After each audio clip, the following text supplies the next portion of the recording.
It happened when I was just only a child. The Stowaway, written by Absolute Reason.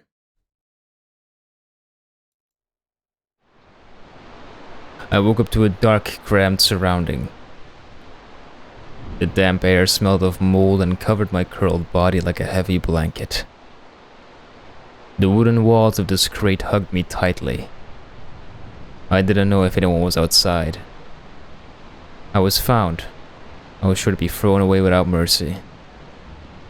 I wasn't supposed to be here. I held my breath.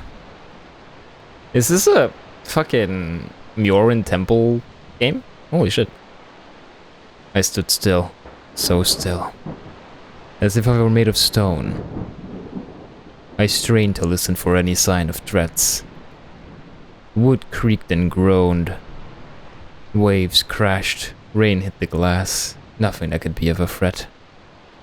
I moved from my crouched position, carefully placing my hand on the ceiling of this crate. I took a shallow inhale, slowly and carefully, as not to make any noise. I pushed the lid off. Right as I were about to poke my head up from the crate, I heard a long, shrill noise that sliced through the tranquil silence like blade to flesh. It was very loud. So very loud. It sounded almost as if the howling wind had cried out in pain. My thin, weak body rattled and trembled. Every hair on my body stood up. Shit. My own body betrayed me and refused to move. I fought with myself. You must run, hide, no, run, not run, hide, no, run, hide, run! Investigate. You must investigate. Yes, I thought I will investigate. I slowly lumbered across the ship's wooden floors. The ship now began thrashing from side to side, throwing cargo and myself against the walls. No matter how much this force tried to stop me, I pushed on, walked and climbed until I reached the surface of the ship. The deck. There, just over the horizon, I saw a small lifeboat. Holy shit, the art is already really cool. It was hundreds of meters away by now. The crew must be on it. I was truly alone on this ship. What was I to do? This vessel was bound to sink. I was bound to die as I lived. Alone. No, Murasa! The impending doom suddenly struck me with the same force that the waves crashed against the ship. I fell to my knees, clutching my chest. Visions of the afterlife appeared in my mind. Was I to reach heaven? No. Hell? Perhaps I was already living in it. I sobbed and threw my head back. Facing the dark sky, I screamed. Help me! I wailed. Please! Help me! I heard a reply. A long, shrill noise sliced through my desperate cries like blade to flesh.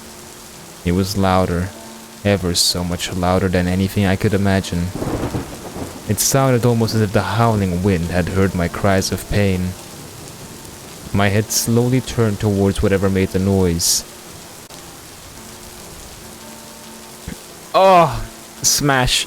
A gargantuan beast appeared over the water. It was pitch black and had hundreds of lanky tendrils that swayed back and forth like a malicious spider's web. I had a jaw lined with razor-sharp sword for teeth. The beast's massive body parted the waves as it moved. It moved towards me. My eyes followed its form as it approached. 500 meters away.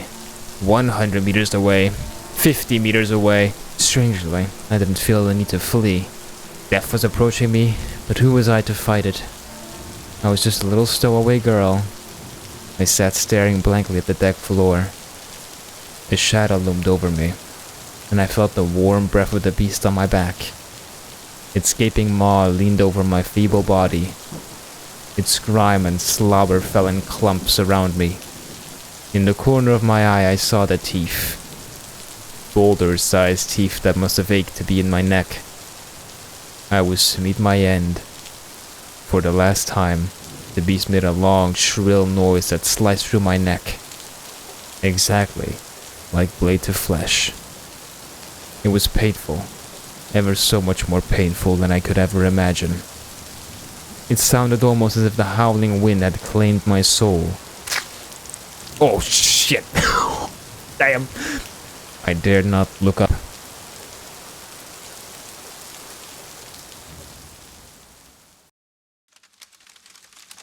Rah! Scared the hats off you, didn't I? Kyoko whimpers and hides behind Ichirin. Nazun sits with her arms crossed, lips pursed, while Sho and Unzan were shielded behind her. The mouse's small stature did little to hide the giant and the tiger. Nazun's lips twitched, and she sniffled. Her hands were balled into fists. That's not funny, Murasa! It's not meant to be funny. Oh god, I really thought that this would be very serious, holy shit. Oh my god. See, look, I ain't alive anymore, am I? That's why I'm a damn ghost, that's proof. A ghost? Where? God, what a weird noise. Murasa blinks. Boy, newsflash everyone, I'm most, no ifs and buts about it, dead. Croaked and keeled over. Deceased. I can float around and shoot on Mako and you ain't see me breathing air, are ya? Duh, I knew that. Nue reels her head back and laughs loudly. Boring! You call that a ghost story? You call that ghost story scary? No, Nue. If you want to sass our first storyteller like that, surely you may surprise us with your own scary story, Anyhow, who else? No, not you, Nue. Who wants to share? Byakuren turns to Murasa, clasping her hands together. She had a wide grin, as if she just told her the most delightful thing she's ever heard. Oh, I nearly forgot to give a verdict. That was a wonderful story, Murasa. God, that fire was so loud. Oh yeah, it's supposed to be scary! Not wonderful. Mamizo places his hand on her chest and laughs. Scary, huh? My, such a story is scary to you all. Then perhaps the story I have in mind will horrify you so terribly that you shall have night terrors for dozens of years. Whatever you and Nue could dream up would not, even closely, compare to the tale I'm imagining. Nue let out a and leaned forward. She puts her hands on her hips. Okay, rickety old geezer, what's your story then? If you want to be all smart-aleck about it. Ghost Stories English dub is amazing? Yeah. Mamizu drew from her pipe. She crossed her legs and took a moment to adjust herself. She began. Shrouded in mystery, its true identity is mystified not unlike the myth itself. Damn, what a hard line. Nue leaned forward some more, eyebrows raised. Even lesser known than my true form? That's right. It's terribly scary. So scary it will even haunt you in your nightmares. Yeah, as if. Mamizo chuckled. Alright, would you like to bet on that? Sure, I'm used to the supernatural. And okay, ghost stories aren't my thing, but even so, I could come up with a way better story than you anyhow. Is that so? Yeah, try your hardest, Granny.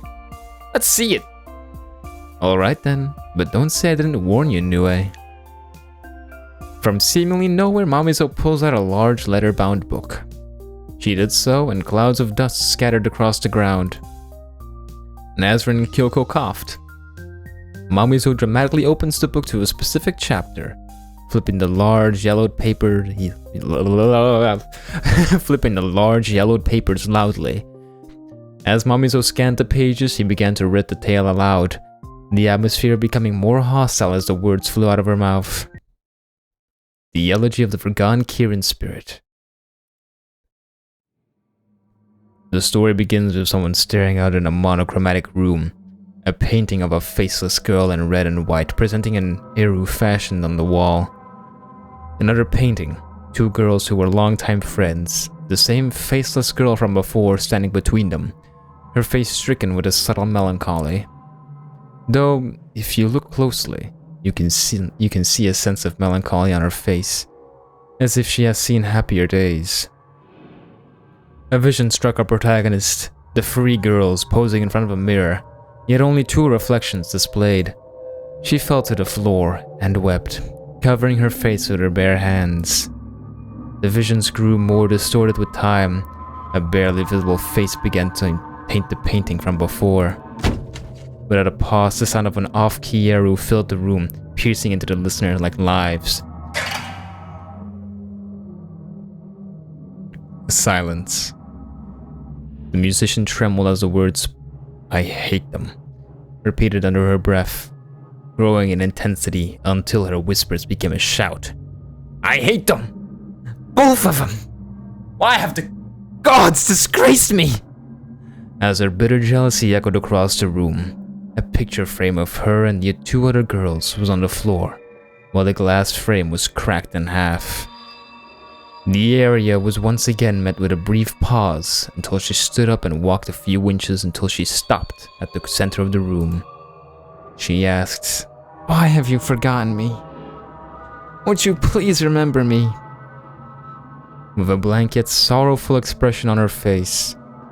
Without notice, her face reappeared, but instead of her usual melancholy look, it was replaced with a gaping black void, making it appear as if she's a hollow figure.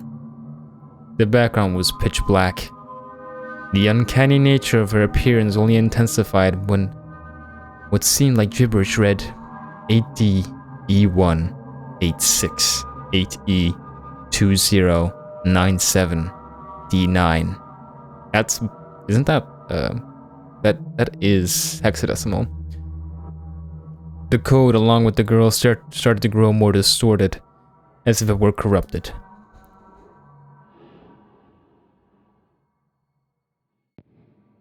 As her face drew closer, everything was growing dark yet again.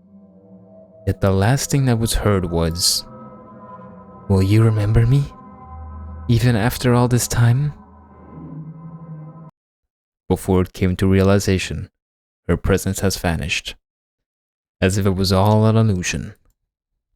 Having to vanish without a trace, her presence could never be seen by anyone ever again. Thus ends the tragic tale of the forgotten Kirin spirit, Rin Satsuki. I knew it was gonna be something like that. That was very cool. No reflection? Must have been vampires.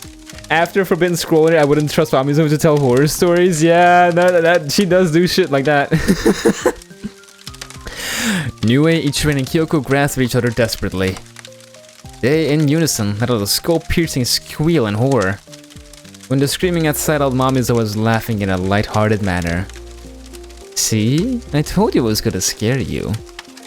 "Fine, I admit it. I was scared the whole time."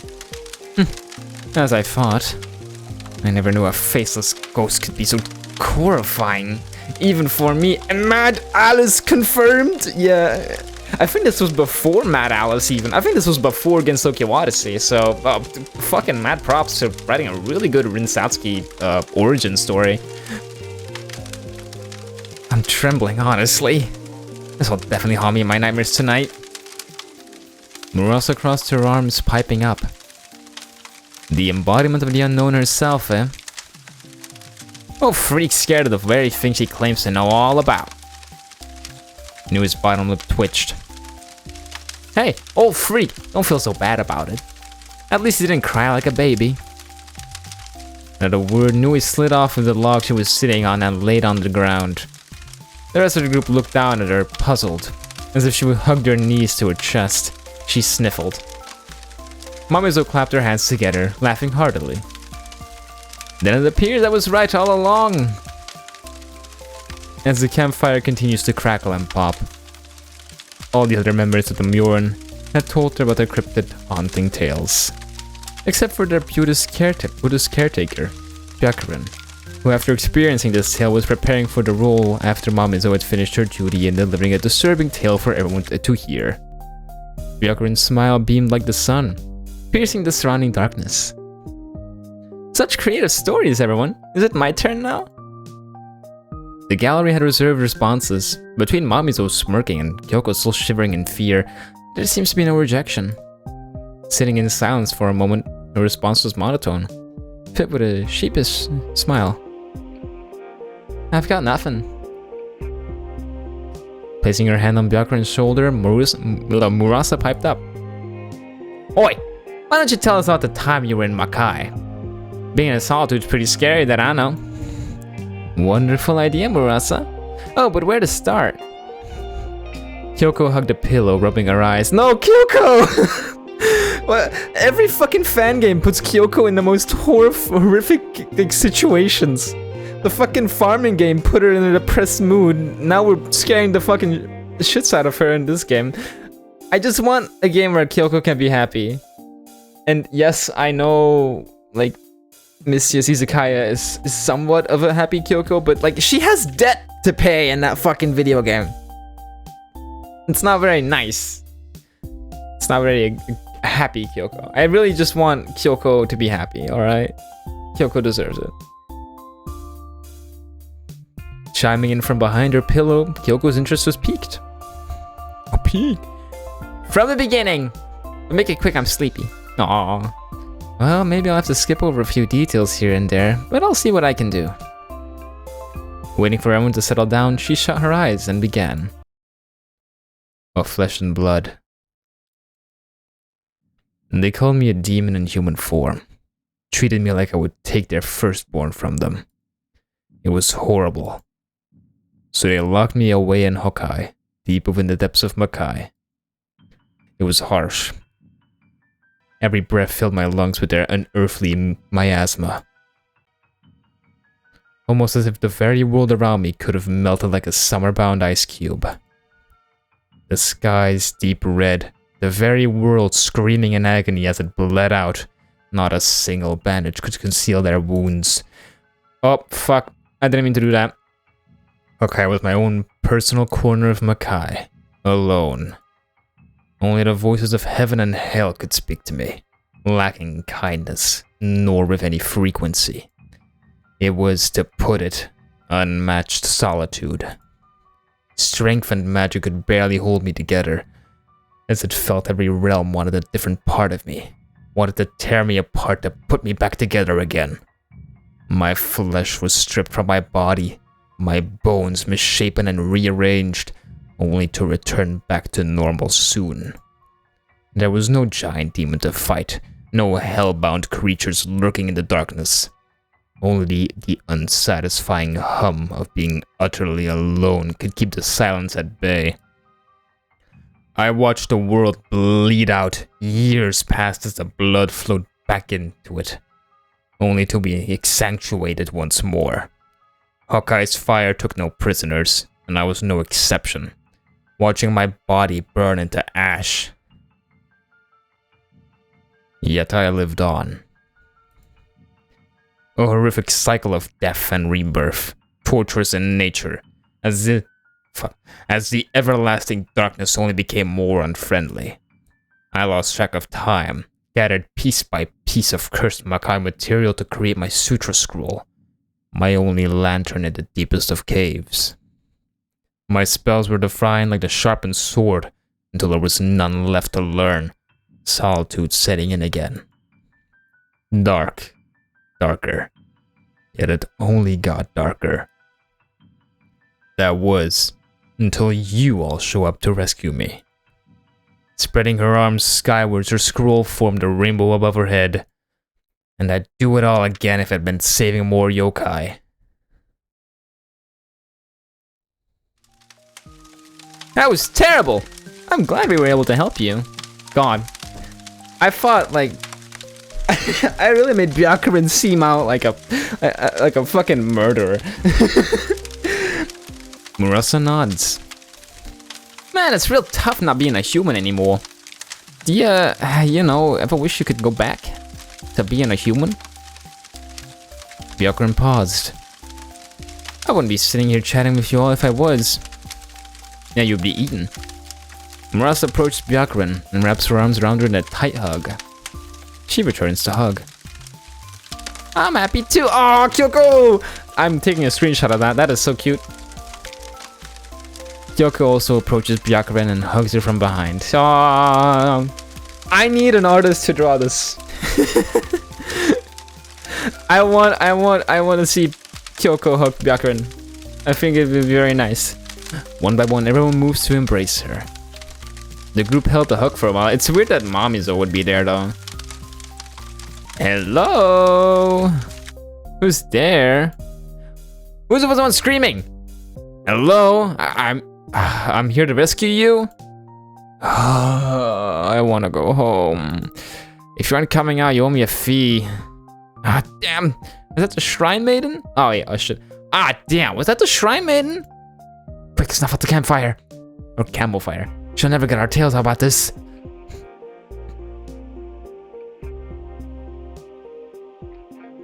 Aww. Cute. Thank you for playing. Oh. I like how... I like how they used freaky in a sense that isn't used in a modern way. It's so stupid.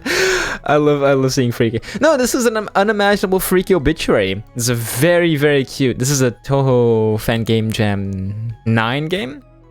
I wonder if this won anything. I'm interested. Also, a big gallery. Okay, nothing. Unfortunate. Can I probably can't cheat it in. Yeah. This was a very cute game. I very much enjoyed it. I like this. This was very cute. I hope you all enjoyed it as well.